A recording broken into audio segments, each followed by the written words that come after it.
When I walked into the courtroom that morning, my daughter Dawn rolled her eyes and whispered something dismissive to her husband Dave. But then, something extraordinary happened. The judge looked up, froze completely, and murmured in disbelief, "It's her." The entire courtroom fell silent. None of them had any idea who I really was until that moment. That trial changed everything. My name is Maeve. I am 69 years old, and until a few months ago I was just a regular, everyday grandma. Each morning I woke up at 6, brewed my coffee in the same chipped mug I'd used for 20 years, and looked out the window of my small kitchen as I watered the African violets my late husband loved so much. It was a simple, predictable life, full of small rituals that gave me peace. For 45 years, I was the mother who sacrificed everything for my only daughter, Dawn. I worked nights cleaning offices, sold homemade cupcakes on the weekends, and sewed clothes to make a few extra bucks. It was all so she could go to college and have the life I never had. When she married Dave, an arrogant man who never said a kind word to me, I swallowed my pride and welcomed them into my house every Sunday with a table set and my best smile. I thought that after my husband passed away, Dawn and I would grow closer. How naive I was.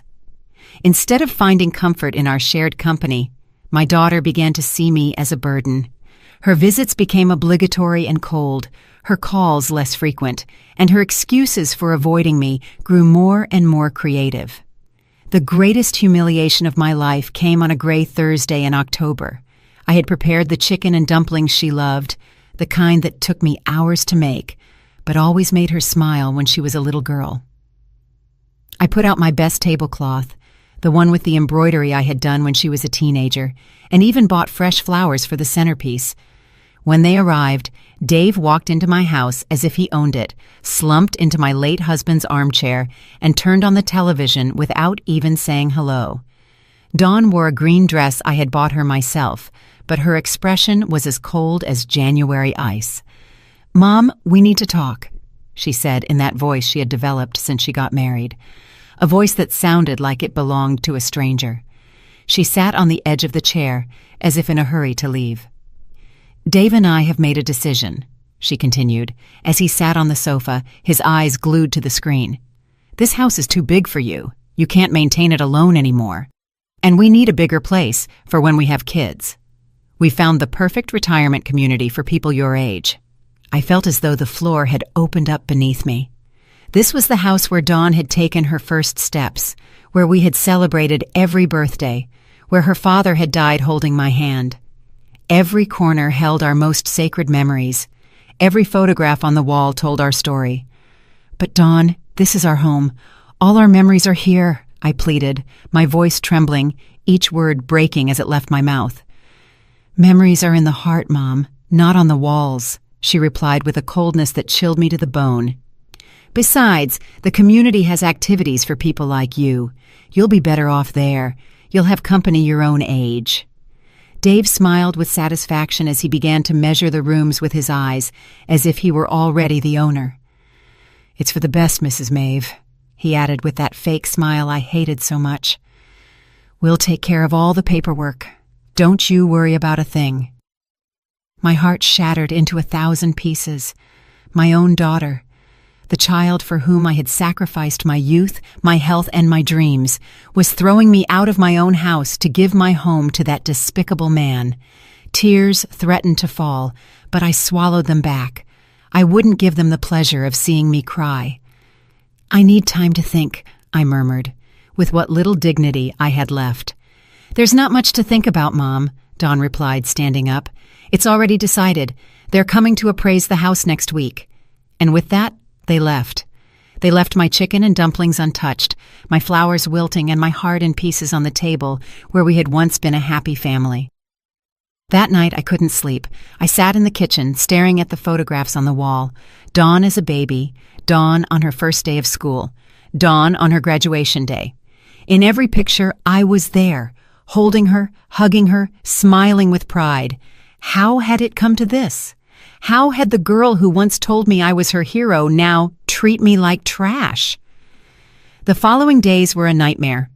Dave brought a real estate appraiser without warning, a man in a gray suit who walked through my house as if it were an object for sale. He took notes, measured rooms, and talked about potential and necessary renovations, as if I weren't even there. Dawn accompanied him, nodding at every disparaging comment about my home. "The pipes are old," the appraiser said, "and these kitchen tiles are dated. You'd have to change everything." My husband had put in those tiles with his own hands when Dawn was 10 years old. Each one represented hours of work, love, and hope for our future. But to them, they were just obstacles to their new life. The humiliation reached its lowest point when Dawn brought home brochures for the retirement community. "Look, Mom, it has beautiful gardens, and they have bingo on Tuesdays," she said, in that fake voice she used when she wanted to convince me of something. "Plus, there's a nurse on duty 24/7. You'll be safer." Safer. I had lived in this house for 30 years without a single problem. I knew all my neighbors, I had my routines, my plants, my memories. But to Dawn, none of that mattered. All that mattered was that I get out of her way. The day I least expected it, they arrived with papers. Dave walked in like he was the owner, followed by Dawn and a man who introduced himself as a lawyer. "Mrs. Maeve, we have all the documents prepared for the transfer of the property. We just need your signature." "Transfer?" I asked, confused. "I thought you were going to sell the house." Dawn avoided my gaze. "Well, Dave and I decided to keep it. It's better for the family to hold on to properties." That's when I understood everything. It wasn't just that they wanted me out. They wanted to take ownership of my house, the legacy my husband and I had built with so much effort. It was a robbery disguised as filial concern. "I'm not signing anything," I said with the firmest voice I could muster. Dave stood up abruptly. His face completely changed, revealing the aggression he had always kept hidden when my husband was alive. "Ma'am, you're no longer in a condition to make decisions. Dawn is your only heir, and she is acting in your best interest." "This is my house," I yelled, surprising myself with my own strength. "And I'm not leaving." "Mom, don't make this harder," Dawn murmured, finally showing some discomfort. "You know you can't keep living alone. Last week you forgot to turn off the gas stove." It was a lie. I had never forgotten to turn off the gas. But Dave smiled as if he had just found the perfect excuse. "Come on, Dawn. Your mother isn't well. It's dangerous to leave her alone." The lawyer cleared his throat. "Ma'am, if you don't sign voluntarily, we might have to explore other legal options. A mental incapacity proceeding, for instance." I felt the world closing in on me. My own daughter was willing to have me declared incompetent to steal my house. The man I had accepted as a son-in-law was threatening me in my own living room. And I, a 69-year-old woman, was completely alone against them. "I need time," I muttered, defeated. "You have 1 week," Dave said coldly. "Then we'll do what we have to do." When they left, I collapsed into my husband's armchair and cried as I hadn't since his funeral. I cried for the daughter I had lost, for the home they were taking from me, for the life that was crumbling around me. I felt betrayed, humiliated, completely defenseless. That night, for the first time in my life, I considered giving up. Maybe they were right. Maybe I was too old, too weak, too useless to fight. Maybe it was best to accept my fate and disappear quietly just as they wanted. But then, something inside me refused to die. A small flame of dignity that still burned in my chest. I wasn't going to let them trample all over me without a fight, not after a lifetime of sacrifice and devotion. The next day, Dawn came back alone. For a moment, my heart filled with hope. Maybe she had reconsidered. Maybe she had come to ask for my forgiveness. How wrong I was. "Mom, I came to help you pack," she said in that robotic voice she had adopted. "I brought boxes. We can start with your clothes." I stared at her, searching for any trace of the girl I had raised, but I only found a stranger, cold and calculating. "Dawn, please reconsider. I'm your mother." "That's exactly why I'm doing this," she replied without looking me in the eye. "Because I love you, and I want what's best for you." Love. This was love. stripping me of my home, my dignity, everything I had left. That was love. For the next few hours, Dawn began to pack my belongings as if they were worthless objects. She took my family photos and shoved them carelessly into boxes. She packed the books my husband had given me, the dishes from my wedding china, the tablecloths I had embroidered during years of sleepless nights. "This dress is so old, Mom. I don't think you need it," she said, holding up my mourning dress, the one I had worn to my husband's funeral. "Leave it," I begged. "Please, just leave it." But she had already put it in a donation bag. My pain didn't matter. My feelings didn't matter. I didn't matter. The final straw was when she found my jewelry box. Inside were my wedding ring, the earrings my husband had given me for our 20th anniversary, and a small gold chain that had belonged to my mother. "This jewelry will be safer in a safe deposit box," Dawn said, putting it in her purse. "It could get lost or stolen at the community." "Those are mine!" I yelled, trying to snatch the purse from her. "Mom, you're getting very upset. This just confirms you can't take care of yourself," she replied with that sickening calmness that chilled me to the bone. In that moment, I knew I had lost my daughter forever. The Dawn I knew had died, and in her place was this heartless woman, manipulated by Dave and blinded by greed. That night when Dawn left, taking my jewelry and my most precious memories with her, I was left alone in my half-empty house. The bare walls reminded me of how little I had left, how easy it had been for them to dismantle a lifetime. I couldn't eat. I couldn't sleep. I sat on the floor of my living room, surrounded by open boxes and scattered memories, and I wondered how it had come to this, at what point I had become invisible, when I had ceased to matter. The following days were a living hell. Dave came early every morning to supervise the process, as if I were incapable of packing my own things. He brought in strangers who measured, photographed, and appraised every corner of my house. They talked about me as if I weren't present, as if I were an old piece of furniture that needed to be removed. "The lady will have to speed up the process," Dave said to Dawn. "The movers are coming on Monday." It was Friday. I had 3 days left in the home where I had lived for 30 years, where I had raised my daughter, where I had loved and been loved. "What if I don't finish packing?" I asked in a whisper. "Don't worry, Mom," Dawn replied without looking up from her phone. "The movers will take care of everything. Just take what's essential." "What's essential?" As if an entire lifetime could be reduced to the essential. That afternoon, after they left, I walked through my house like a ghost. I touched the walls my husband had painted.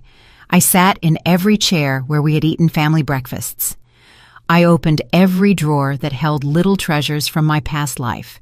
In my husband's desk drawer, I found old letters, paid bills, and some documents I had never looked at.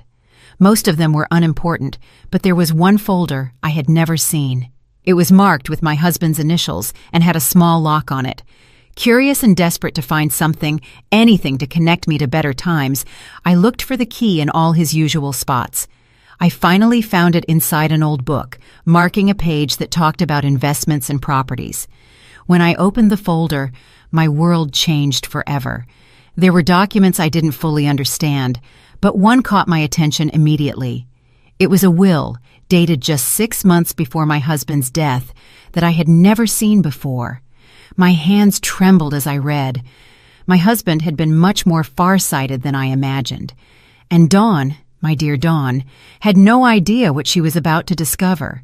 With shaking hands, I began to read the will that would change my life forever. My husband, who had always been so reserved about money, had been much busier than I imagined during his final years. The document revealed that my dear husband hadn't just been the modest employee I believed him to be.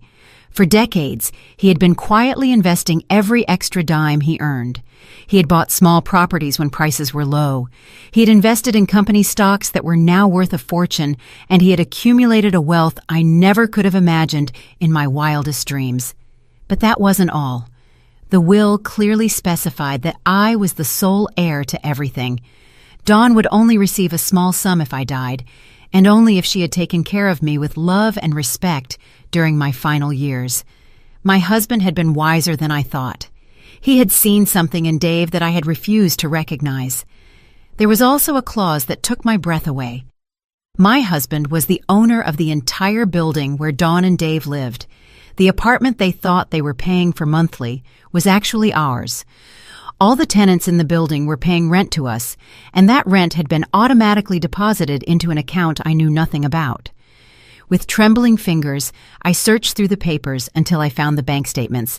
The amount was astronomical. For 2 years, since my husband's death, I had been living as a poor widow while a fortune was accumulating in the bank. There were more surprises. My husband owned shares in the company where Dave worked. Not just minor shares, but a significant enough stake that he could practically influence the company's decisions.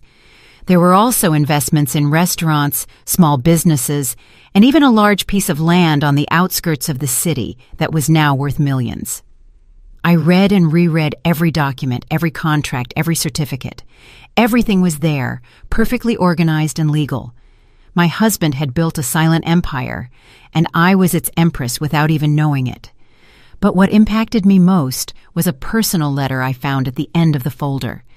It was in my husband's own handwriting, addressed to me. "My dearest Maeve," the letter said, "if you are reading this, it means I am no longer with you, and you have found this treasure I kept for you. Forgive me for not telling you while I was alive, but I wanted it to be a surprise for your golden years. You always worked so hard, you always sacrificed so much for Dawn and me, that I wanted to make sure you would never want for anything." Tears began to roll down my cheeks as I continued reading. I must also confess something. I never completely trusted Dave. There's something about him I don't like, an ambition that worries me. That's why I structured everything this way. If Dawn takes care of you and respects you as you deserve, she will have a comfortable life. But if she ever treats you badly or tries to take advantage of you, you have all the power to protect yourself. My husband had foreseen exactly what was happening. He had seen right through Dave from the beginning and had prepared my defense before he died. Use this power wisely, my love. Not to hurt, but to protect yourself and to teach. Deep down, Dawn is a good person. She's just confused. But if you need to defend yourself, you now have the tools to do it. Signed, your husband who loves you for all eternity. I sat on the floor of my living room, surrounded by documents worth millions, crying for the wise man I had lost and for the daughter I was about to lose. But for the first time in months, they weren't tears of defeat. They were tears of gratitude, of hope, and yes, also of silent satisfaction. Dawn and Dave thought they were stripping me of everything. They had no idea that I owned the building where they lived, the shares of the company where he worked, and properties all over the city. They thought they were throwing me out of my house to take it for themselves, not knowing that this house was the least valuable thing I owned. That night, I didn't sleep, but for the first time in weeks, it wasn't because of sadness. It was because my mind was working, planning, calculating. My husband had given me more than money. He had given me power, and now I had to decide how to use it. Monday morning arrived with a light rain tapping against the windows. Dawn and Dave showed up early with the movers, expecting to find me packed and ready to leave. Instead, they found me sitting calmly in my favorite armchair, sipping tea as if it were any other day. "Mom, what are you doing? The movers are already here," Dawn said with that impatience she had developed. "I'm not leaving anymore," I replied, with a calmness that surprised even me. Dave came closer with that threatening smile I knew so well. "Mrs. Maeve, we already talked about this. You don't have a choice." I looked him straight in the eyes for the first time in years. "You're right, Dave. I don't have a choice. But it turns out you don't either." Something in my tone must have alerted them, because Dawn came closer with a worried expression. "What are you talking about, Mom?" "I'm talking about the fact that I just discovered something very interesting about my financial situation," I said, taking another sip of tea. "But don't worry, you'll understand everything soon." Dave and Dawn looked at me with that expression they reserved for when they thought I was talking nonsense. But I was no longer the same scared woman from the week before. I had a plan, and most importantly, I had the power to execute it. "Mom, enough with the games," Dawn said with irritation. "The movers are waiting, and they have other jobs after ours." Then they can leave, I replied calmly, because they're not moving a single thing here. Dave stood up abruptly. Ma'am, I don't think you understand the situation. You no longer have a choice in this matter. On the contrary, Dave, I think it's you who doesn't understand the situation. I slowly got up from my chair and walked to the desk where I had left some of the documents I had found. Not all of them, just a few that I needed for this conversation. Did you know that your apartment, the one you've been living in for 3 years, has never been paid to the real owner? Dawn frowned. What are you talking about? We pay it religiously every month. Yes, but you pay it to a property management company that in turn deposits the money to me, because I own the entire building. The silence that followed was deafening. Dave was the first to react with a nervous laugh. That's impossible. You live on a measly pension. I lived on a pension because I chose to, I replied, enjoying every second of their confusion. My husband was much smarter than any of us imagined.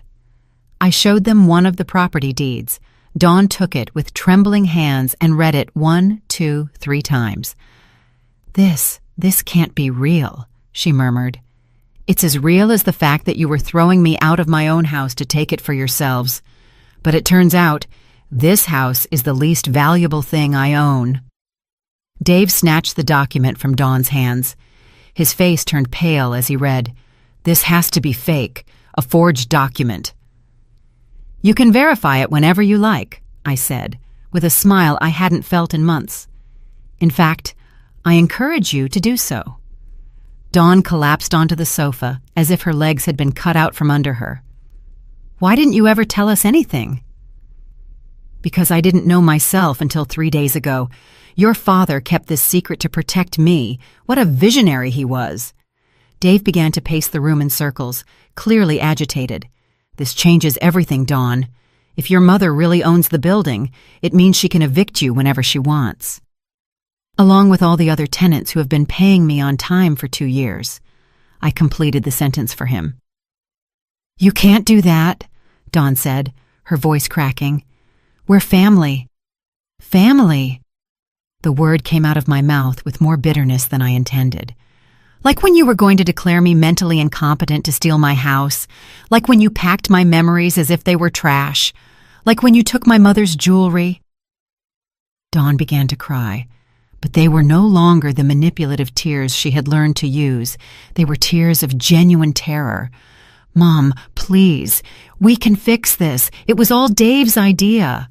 Dawn, Dave yelled, furious that she was blaming him. It's true, she continued, ignoring him. He convinced me it was what was best for you. He said you were losing your memory, that you couldn't take care of yourself. And you believed him, I asked, feeling my heart break once more. Do you know your mother so little that you believed him over your own intuition? The movers, who had been waiting at the entrance, came closer, confused. Excuse me, are you taking the stuff or not? Because we have another job in an hour. No, I replied firmly. Nothing is being moved here. You can go. Dave came closer to me with that aggression he had always kept hidden. This isn't over, old lady. We're going to challenge those documents. We're going to prove they're fake. Go right ahead, I said, unfazed. In the meantime, I hope you have enough money saved to find somewhere else to live, because on the first day of next month, you're going to receive an eviction notice. You can't do this to us, Dave yelled, completely losing his composure. I can and I will, but don't worry, I'll be fair. I'll give you the 30 days that the law allows. Dawn stood up abruptly from the sofa. Mom, please, you have to understand. Dave told me that if I didn't convince you to move, he would leave me.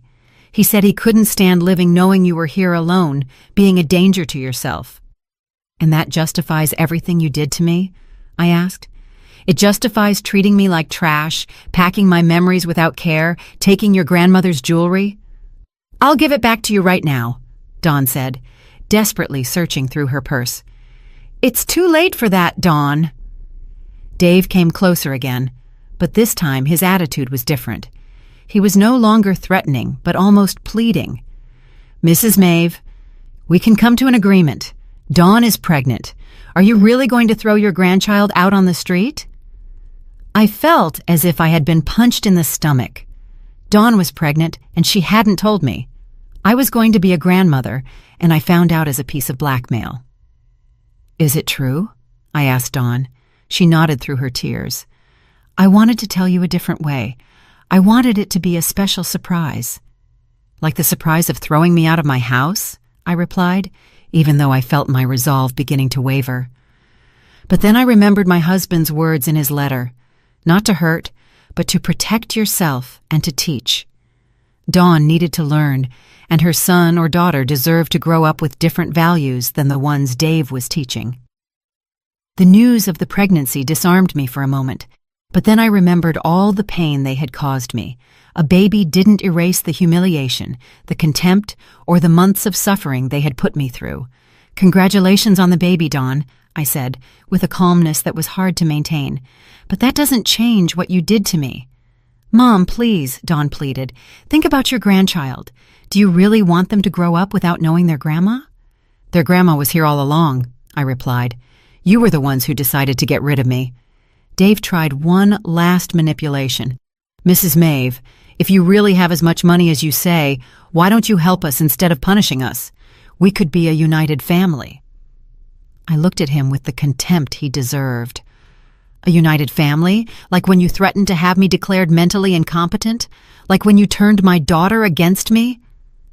I never— Quiet, Dave, I interrupted him with an authority I didn't know I possessed.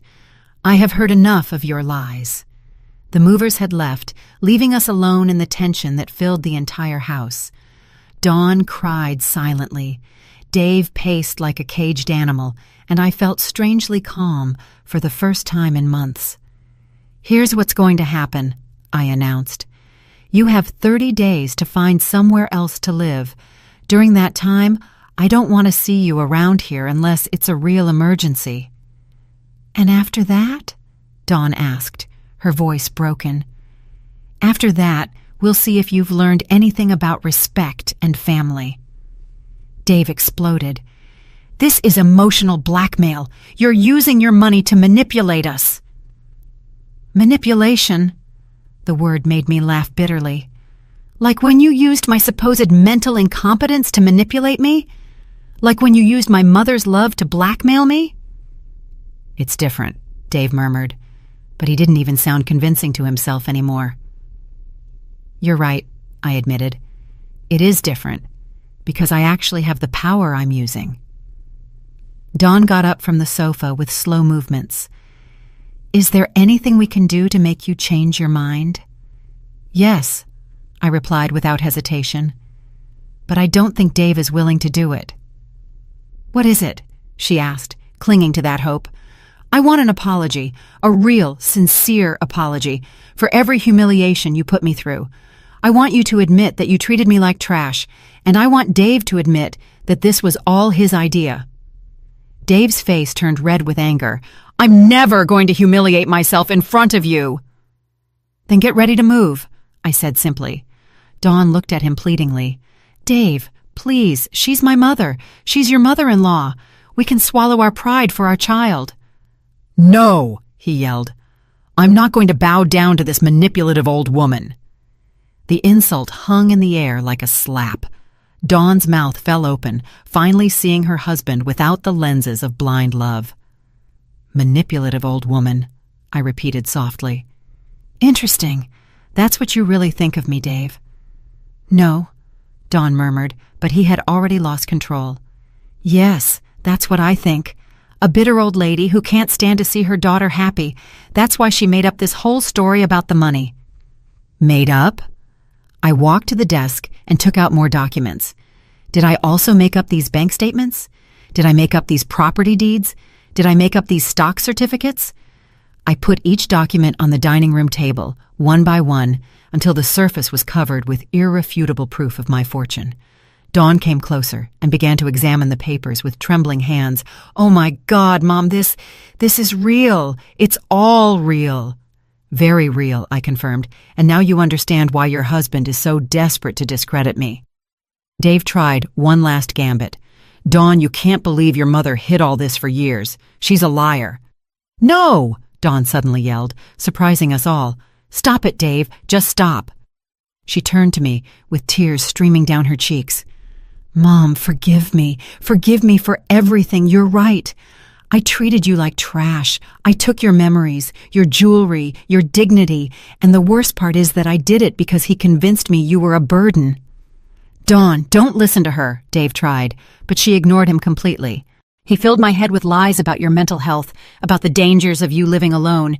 He made me feel guilty for leaving you here when all you wanted was to be in your home." "Dawn, be quiet," Dave ordered her. But it was already too late. "Don't you ever tell me to be quiet again," she yelled at him. "I'm sick of your manipulations, sick of you using me to hurt my mother." The silence that followed was absolute. For the first time in years, Dawn had defended something she believed was right instead of blindly following her husband's orders. Dave looked at her with a coldness that chilled me to the bone. "If you choose your mother over me, Dawn, this relationship is over." Dawn stood motionless for a moment, processing the ultimatum. Then, to my surprise, she straightened up and looked him directly in the eyes. "Then it's over," she said in a voice I had never heard from her before. Dave was paralyzed, as if he couldn't believe what he had just heard. For years, he had controlled her every decision, every thought, every move, and now, for the first time, she had told him, "No." "You're not serious," he murmured with a nervous smile. "You're pregnant, Dawn. You can't raise a child alone." "I won't be alone," Dawn replied, looking at me for the first time in months with something that resembled love. "I have my mother." But I wasn't ready to forgive so easily. The months of humiliation, the nights of crying, the feeling of having lost my only daughter, all that didn't just disappear with a few words. "Dawn," I said softly, "I appreciate that you finally opened your eyes, but this doesn't fix everything that happened." Her face fell. "Mom, please. I know I don't deserve your forgiveness, but I'm willing to do whatever it takes." Dave, seeing that he was losing control of the situation, adopted a different attitude. He suddenly knelt in front of me with a look of repentance I knew was fake. "Mrs. Maeve, you're right. It was all my fault. I convinced Dawn that you couldn't take care of yourself. I pressured her into making difficult decisions. Please forgive me." I looked down at him, feeling a mixture of satisfaction and disgust. It was pathetic to see him grovel after months of arrogance. "You're asking for forgiveness now, Dave, when you discover that I'm not the poor, helpless old woman you thought I was?" "I was terribly wrong," he continued with that performance I also knew.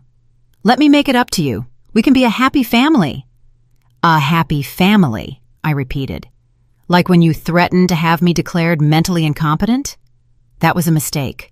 Like when you called me a manipulative old woman 5 minutes ago?" Dave swallowed hard, realizing that every word he had said was being used against him. I was upset. I didn't know what I was saying. "No," I said firmly. "You knew exactly what you were saying. You were showing your true face for the first time." I turned to Dawn, who was watching the scene with a look of shame and pain. "And you, Dawn, for months you treated me like a nuisance. Do you think an apology erases all that?" "No," she admitted, her voice cracking. "I know I can't erase what I did, but I can try to make things right." "How?" Dawn looked at Dave, who was still kneeling on the floor with a pleading expression. Then she looked at me. "By leaving him," she said finally. "By leaving this man who convinced me to betray the only person who has ever loved me unconditionally." Dave stood up abruptly. "You can't be serious. You're having my child."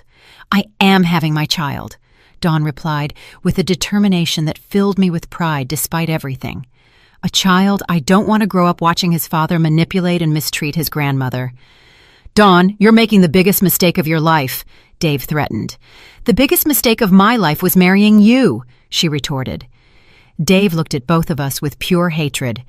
"This isn't over. I'm going to fight for custody of my child. I'm going to prove that both of you are crazy." "What money are you going to fight with?" I asked calmly. "Because tomorrow morning, I'm going to talk to your boss." Did you know I own enough shares in your company to influence personnel decisions? Dave's face turned completely pale. You wouldn't dare. After all you've done to me. Of course I would. That's an abuse of power, he muttered. Like when you abused my mother's love to manipulate me. Like when you abused Dawn's trust to turn her against me. Dave headed for the door, but stopped before leaving. This doesn't end here, he said, his voice full of venom. I'm going to destroy both of you. Go ahead and try, I replied, unfazed. But do it from somewhere else, because you have exactly 1 hour to get your things out of my building. 1 hour? You said we had 30 days. That was when Dawn was with you. Now that she's on her own, there's no reason for you to keep living on my property. Dave slammed the door behind him, making the whole house tremble. Dawn and I were left alone for the first time in months, surrounded by a heavy silence and documents that proved a reality that was still hard to process. Mom, Dawn murmured after a long while, can you ever forgive me? I looked at her, this 30-year-old woman who had just discovered she had been living a lie, who had betrayed her mother for a man who was worthless, who was pregnant and alone. I don't know, Dawn, I replied honestly. You hurt me a lot. I know, she whispered, and I'm going to spend the rest of my life trying to make it up to you. Starting with what? Starting with giving you back your mother's jewelry, she said, pulling out the small bag she had taken days before, and by asking if I can stay here tonight. I have nowhere else to go. I looked at the bag with my mother's jewelry. Then I looked at my pregnant and alone daughter, and I felt my heart soften just a little. One night, I said finally. But tomorrow we start talking about how you're going to earn my trust back. Dawn nodded, tears of gratitude running down her cheeks. Thank you, Mom. I promise I'm going to make things right. But I knew that promises were easy to make and hard to keep. The real test would come in the days that followed. The next few days were strange and tense. Dawn stayed in her old room, which I had kept exactly the same since she got married. During the day, we walked through the house like two polite strangers, only talking about necessary things, breakfast, the weather, her morning sickness. But I was watching every gesture, every word, every attempt Dawn made to win back my trust. And what I saw gave me hope. For the first time in years, my daughter was doing things for herself, without expecting someone else to solve them for her. She washed her dishes immediately after eating, kept her room spotless, and even started helping with chores around the house without me asking. On the third day, as I was watering my violets by the window, Dawn approached with a cup of tea in her hands. Mom, can we talk? I nodded without turning to look at her. I was learning that silence was more powerful than 1,000 words. I've been thinking a lot these past few days, she began, sitting in the chair where Dave used to sit like a king. About everything that happened, about the things I did and said. I kept watering my plants, waiting. I've realized that it wasn't just Dave who changed me. I allowed him to change me. I chose to believe him instead of trusting my own heart. I finally turned to look at her. She had deep circles under her eyes and looked thinner despite the pregnancy. It was clear she hadn't been sleeping well. And why do you think that happened? I asked her. Dawn sighed deeply. Because it was easier to blame you than to face the fact that I had married the wrong man. That honesty took me by surprise. I had expected excuses, justifications, but not that raw admission. When Dave started complaining that you visited too much, I knew deep down that he was being unfair, but it was easier to think that you were clingy than to accept that he was selfish. She put her hands on her belly, where the pregnancy was barely showing. When he started suggesting you move to a retirement community, I knew it was wrong, but he convinced me it was for your own good, and I wanted to believe him because it meant I didn't have to face the real problem. What was the real problem? I asked, even though I already knew the answer. That I had married a man who didn't respect my family, who didn't respect me, and who was never going to change. In the days that followed, Dawn began to tell me things that chilled me to the bone. how Dave had gradually isolated her from her friends, convincing her they were a bad influence, how he controlled every cent she spent, telling her that women didn't know how to handle money, how he had convinced her to quit her job because real wives dedicated themselves to the home. "And you never thought to talk to me about this?" I asked her one afternoon. "Dave told me you wouldn't understand, that you were from another generation. He convinced me that if I told you our problems, you would tell me to leave him, and he didn't want any outside interference in our marriage." Each revelation hurt more than the last. My daughter had been suffering in silence while I believed she was happy. And when she had finally tried to get closer to me, it was already too late because Dave had programmed her to see me as the enemy.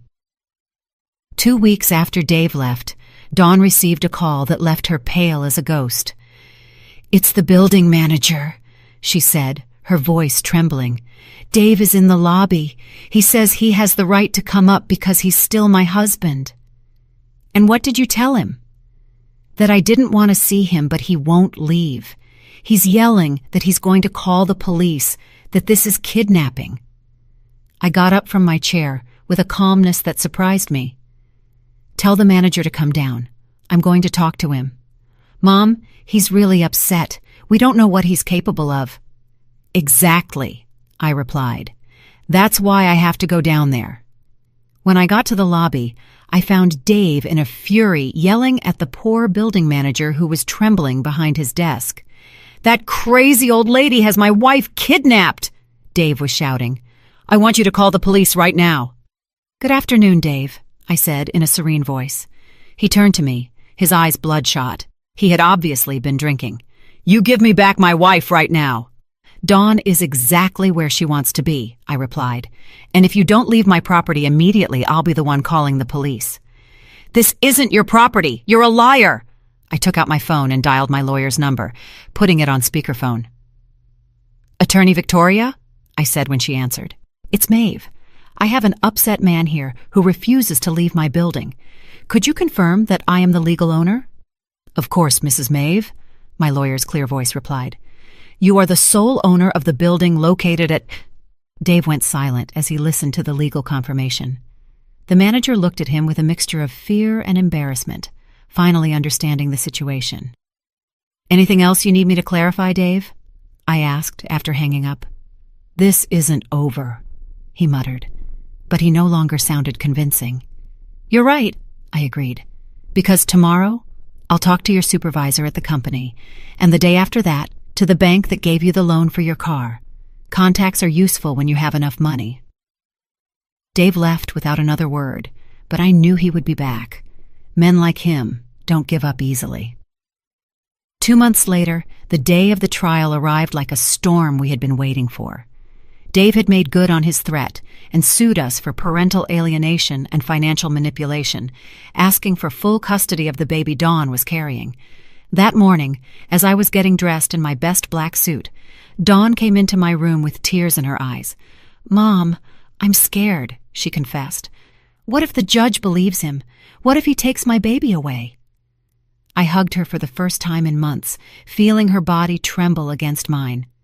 "That's not going to happen," I assured her. "We have the truth on our side."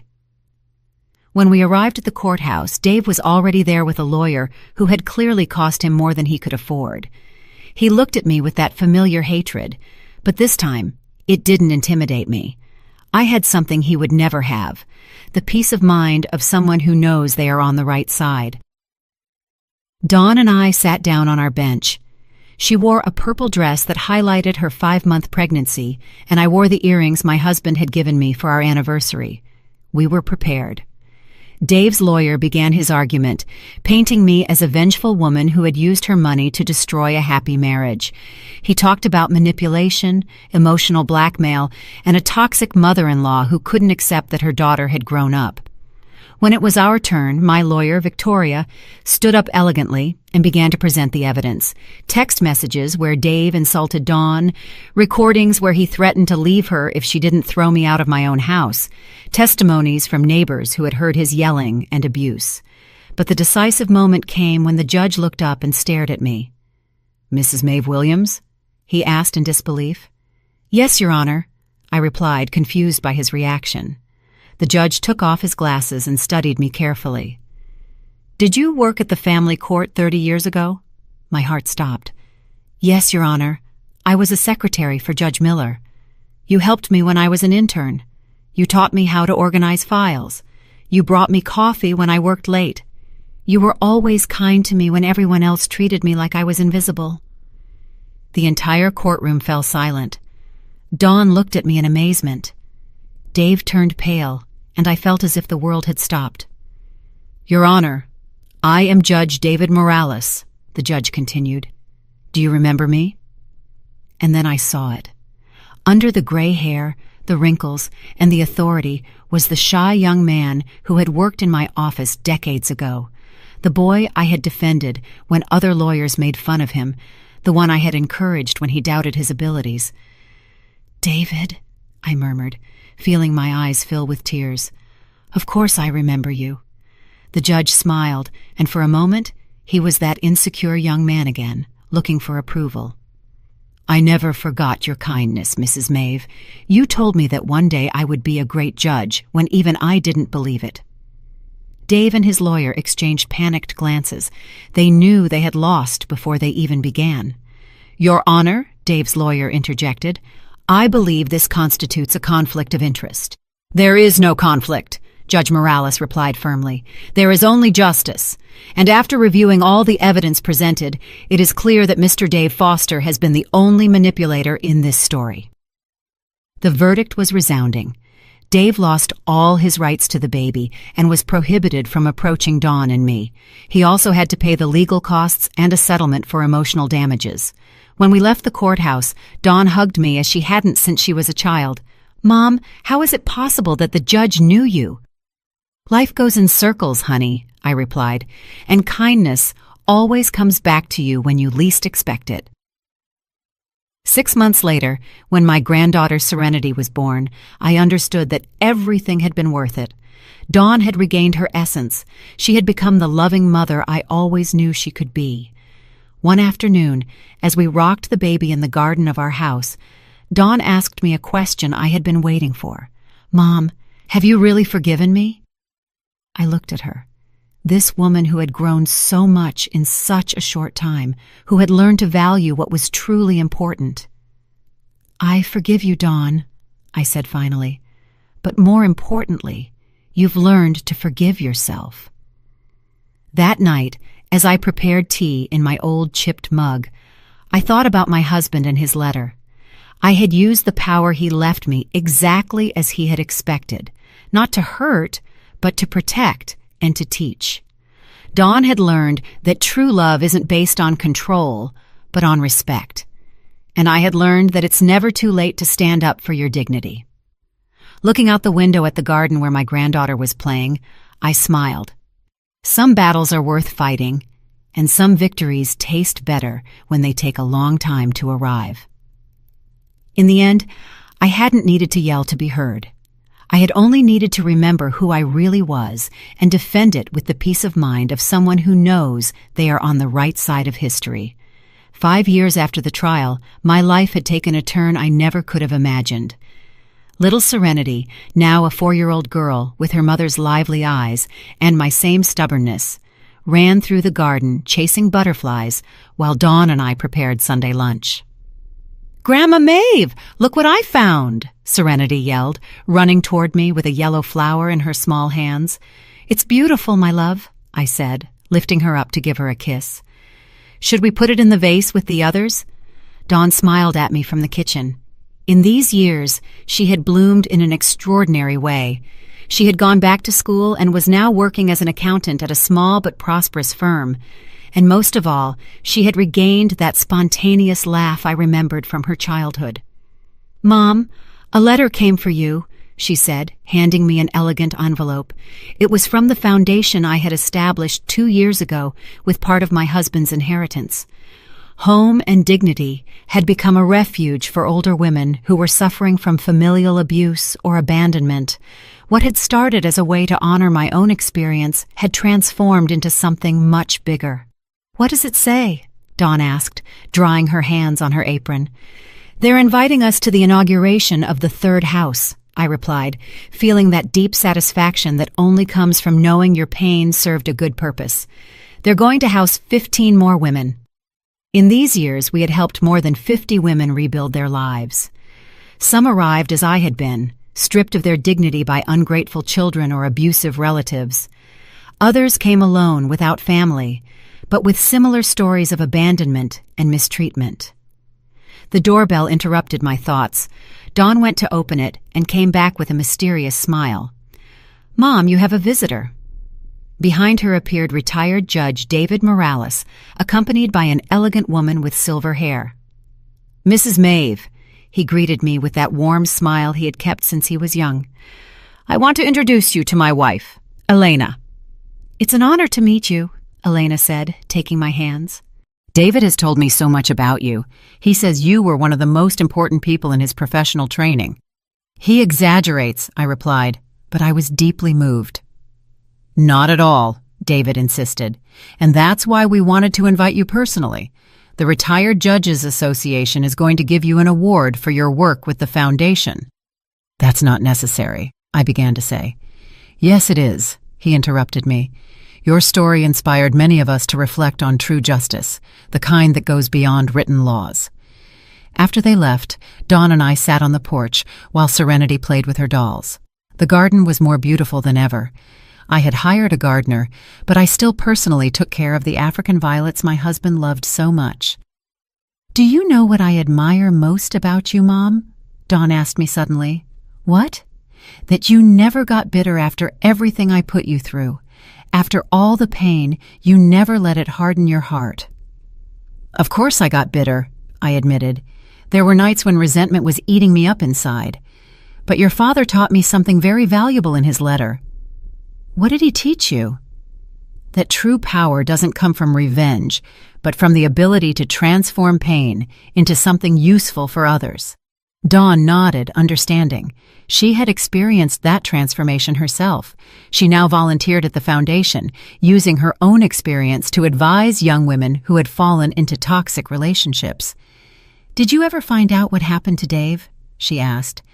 "My lawyer, Victoria, told me he moved to another city. It seems he got married again." I paused, choosing my words carefully. "I hope he learned something from all this, but honestly, it's no longer my concern." "You're not even curious?" "No," I replied honestly. "I learned that some people only come into your life to teach you lessons. Once you've learned the lesson, you can let them go." Serenity came running with her cheeks rosy from playing. "Grandma, will you tell me the story of the brave grandma?" It was her favorite story, a version adapted for children of what had happened. In my version, the grandma discovered she had